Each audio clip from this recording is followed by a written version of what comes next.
सलाम पाकिस्तान 24 न्यूज़ के साथ मैं हूं अदीहा सलीम और मैं हूं ज़िशान मलिक। हेडलाइंस आपने जानी, बुलेटिन का आगाज़ करेंगे। एतमाद का वोट, मज़ीद मोहलत या कुछ और? परवेज़ इलाही की दरख्वास्त पर अहम समाअत आज होगी।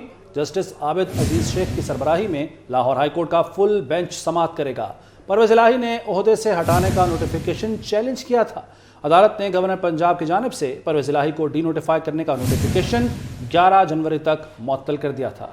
मुस्लिम लीग नून के अरकान असम्बली को हाई कोर्ट पहुंचने की हिदायत, लाहौर ना छोड़ने का हुक्म दिया गया है। पंजाब असम्बली की मुजवज़ा तहलील रोकने के लिए दायर दरख्वास्त पर भी आज समाअत होगी। बेंच में जस्टिस चौधरी मोहम्मद इकबाल, जस्टिस तारिक सलीम शेख शामिल, जस्टिस मुजम्मल अख्तर शबीर और जस्टिस आसिम हफीज शामिल हैं।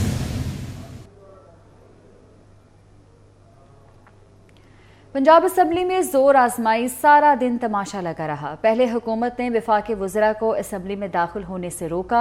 लीगी अरकान की सिक्योरिटी स्टाफ के साथ तल्ख कलामी हुई और अता तारड़ ने गाड़ी गेट पर खड़ी कर दी। खलील ताहिर संधू ने छोटा गेट खुलवाया। 3 घंटे की ताखीर से इजलास शुरू हुआ तो ऐवान मछली मंडी बन गया।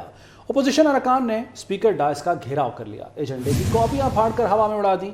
हुकूमत से कुछ बन ना पाया तो इजलास में पहले वक्फा किया, फिर मुलतवी ही कर दिया। पंजाब में गवर्नर राज का इम्कान पैदा हो गया है। गवर्नर राज लगा तो इसकी मुद्दत 6 माह होगी। परवेज़ इलाही को एतमाद का वोट हर कीमत पर लेना पड़ेगा। पंजाब को 2-3 माह में जैसे लूटा गया, इसकी मिसाल नहीं मिलती।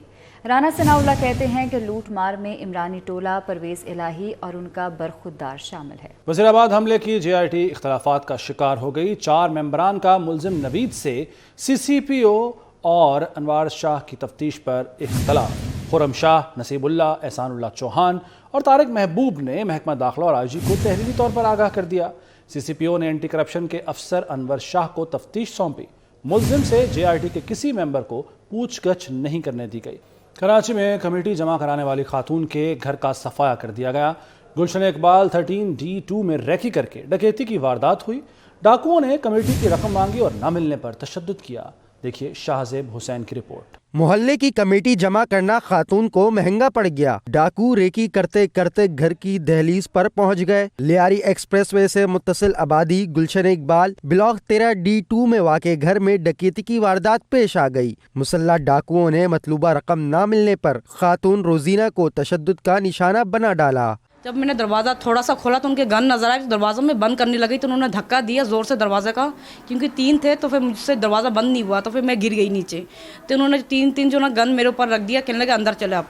तो जब मैं अंदर मुझे कुर्सी में बिठा दिया, कहने लगे पैसे निकालें, आपके घर में कमेटी के पैसे निकालें। मुतासरा खातून की पड़ोसी का कहना है कि मुल्जिमान पहले मेरे पास आए और मतलूबा घर का पता लेकर गए। गली में जब जा रही थी तो मेरे से पूछ रहा था, तो मैंने देखा उधर है घर पीछे की तरफ, मुझे नहीं पता डाकैत है क्या है, मुझे नहीं पता। मुतासरा खातून के शौहर अब्दुल कादिर उर्फ काबिल का कहना है कि जैसे ही मुझे इत्तला मिली, घर पहुंचकर सूरत हाल का जायजा लिया। रोजाना की बुनियाद पर इलाके में लूटमार का सिलसिला जारी है। आला हुक्काम से अपील है कि स्ट्रीट क्राइम पर काबू पाया जाए। मैं आला हुक्काम से यही अपील करता हूं कि वो जल्द से जल्द मुल्जिमान को पकड़े और ये चोरी डकैती से हमें महफूज करे। मुतासरा खानदान ने वाक़े की इत्तला गुलशन इकबाल थाने में दी। पुलिस ने जाए वक़ुआ से शवाहिद जमा कर लिए। पुलिस का दावा है कि मुल्जिमान को जल्द गिरफ्तार कर लिया जाएगा।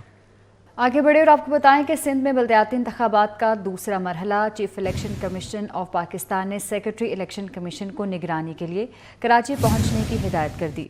तर्जुमान के मुताबिक दूसरे मरहले के दौरान सेक्रेटरी इलेक्शन कमीशन कराची में रहेंगे। बल्दियाती इंतखाबात के दूसरे मरहले की पोलिंग 15 जनवरी को होगी।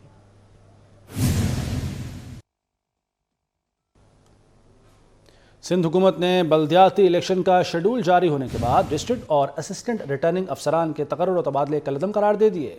Chief secretary Sindh doctor Mohammad Suhail Rajput ने मुश्तरका नोटिफिकेशन जारी कर दिया। 16 जनवरी तक तमाम अफसरान पुरानी पोजीशन पर काम करेंगे।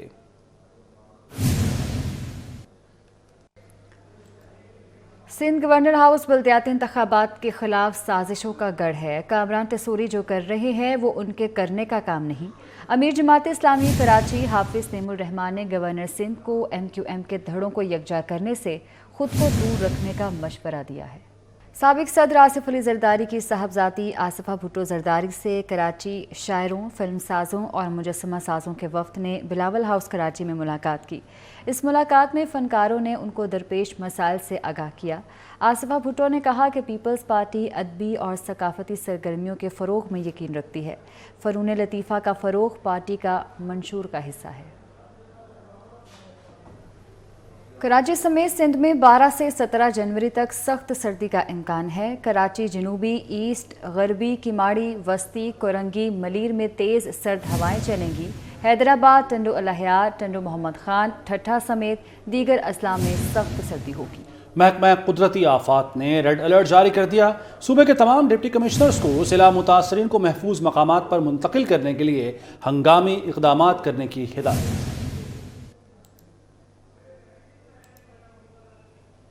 وزیراعظم نے توانائی بچت پلان پر عمل درآمد کے لیے کمیٹی تشکیل دے دی۔ 22 رکنی کمیٹی کی سربراہی وزیراعظم شہباز شریف خود کریں گے۔ کمیٹی میں اہم وفاقی وزراء، وفاقی سیکرٹریز اور چاروں صوبوں کے چیف سیکرٹریز شامل ہوں گے۔ ایم ڈی نے کہا D G P S Q سی اے اور ڈی جی پیکرٹ بھی کمیٹی میں شامل ہوں گے، اور اس کا مقصد یہ ہے کہ توانائی بچت جو پلان بنایا گیا اس پر عمل درآمد کیا جائے۔ یہ کمیٹی 22 ارکان پر مشتمل ہوگی، جبکہ وزیراعظم شہباز شریف خود اس کمیٹی کی سربراہی کریں گے۔ مزید بات کریں گے ہمارے نمائندے اویس کیانی سے۔ اویس کیانی، آگاہ کیجیے۔ دیکھیے، وزیراعظم نے توانائی بچت پلان پر عمل درآمد کے لیے کمیٹی جو تشکیل دی ہے 22 رکنی کمیٹی ہے، جس کی سربراہی خود وزیراعظم شہباز شریف کریں گے۔ اہم وفاقی وزراء، وفاقی سیکرٹریز اور چاروں صوبوں کے چیف سیکرٹریز جو ہے اس میں شامل ہیں۔ کمیٹی توانائی بچت کے قلیل، وسط مدتی اور طویل مدتی منصوبوں کو جو ہے وہ دیکھے گی اور توانائی بچت کی اعلیٰ جات کی مقامی سطح پر تیاری کے لیے پالیسی تیار کرے گی۔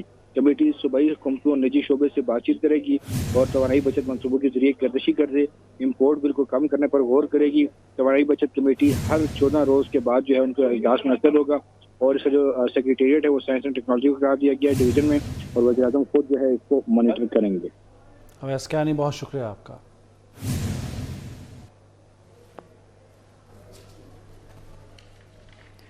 سابق وزیر اعظم اور مسلم لیگ کے قائد میاں نواز شریف اور مریم نواز جنیوا سے لندن واپس پہنچ گئے ہیں۔ وفاقی وزراء احسن اقبال اور ایاز صادق بھی لندن پہنچ گئے۔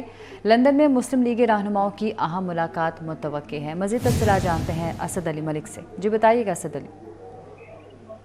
جی بالکل، آپ کو بتاتے چلیں کہ مسلم لیگ نون کے قائد نواز شریف اور مسلم لیگ نون کی جو چیف آرگنائزر ہے مریم نواز وفاقی وزراء ایاز صادق اور احسن اقبال کے ساتھ جنیوا سے لندن پہنچ چکے ہیں، اور آپ کو یہ بتاتے چلیں کہ جنیوا میں بڑی اہم ملاقاتیں ہوئی ہیں۔ وزیراعظم شہباز شریف کی، وزیر خزانہ اسحاق ڈار کی اور مسلم لیگ نون کے قائد نواز شریف کی، اور آپ کو یہ بتاتے چلیں کہ مسلم لیگ نون کے قائد نواز شریف نے جو عالمی برادری میں کنٹریبیوشن کیا ہے سیلاب زدگان کے لیے، اس پر اطمینان کا اظہار کیا، اور آپ کو بتاتے چلیں کہ چند ہفتے کی خاموشی کے بعد لندن ایک مرتبہ پھر سیاسی سرگرمیوں کا مرکز بننے جا رہا ہے، اور یہاں پر پاکستان مسلم لیگ نون کی تنظیم نو کے حوالے سے بڑے اہم فیصلے متوقع ہیں۔ اور آپ کو یہ بتائیں کہ جو مسلم لیگ نون کی نئی نامزد چیف آرگنائزر ہے مریم نواز، وہ 23 یا 24 جنوری کو لندن سے پاکستان روانہ ہوگی، جہاں پر ان کے شاندار استقبال کی بھی تیاریاں کی جائیں گی۔ اور اس کے ساتھ ساتھ آپ کو یہ بتاتے چلیں کہ وفاقی وزراء احسن اقبال اور ایاز صادق چند روز لندن قیام کریں گے، اور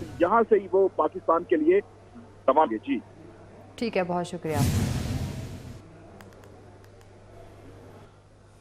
سعودی عرب نے دوستی نبھا دی، مشکل وقت میں پاکستان کا ہاتھ تھام لیا۔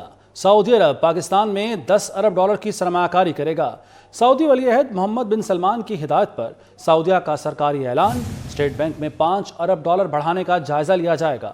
سعودی ولی عہد اور وزیر اعظم کے درمیان حالیہ روابط کے تناظر میں یہ اعلان سامنے آیا ہے۔ لاہور میں کرشی یونیورسٹی کے طلباء کے درمیان انگریزی اور اردو تقریری مقابلے کا انعقاد کیا گیا۔ مقابلے کا عنوان role of youth self development in Pakistan رکھا گیا۔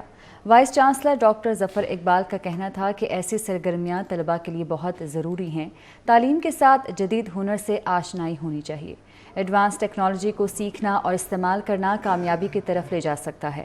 پروفیسر ڈاکٹر احمد عثمان کا کہنا تھا کہ ایسے مقابلوں سے طلباء و طالبات میں خود اعتمادی بڑھتی ہے۔ تقریری مقابلے کے اختتام پر کامیاب طلباء میں اسناد تقسیم کی گئی۔ نیوز اسٹوڈیو سے فی الوقت اتنا۔ دیکھتے رہیے 24 نیوز۔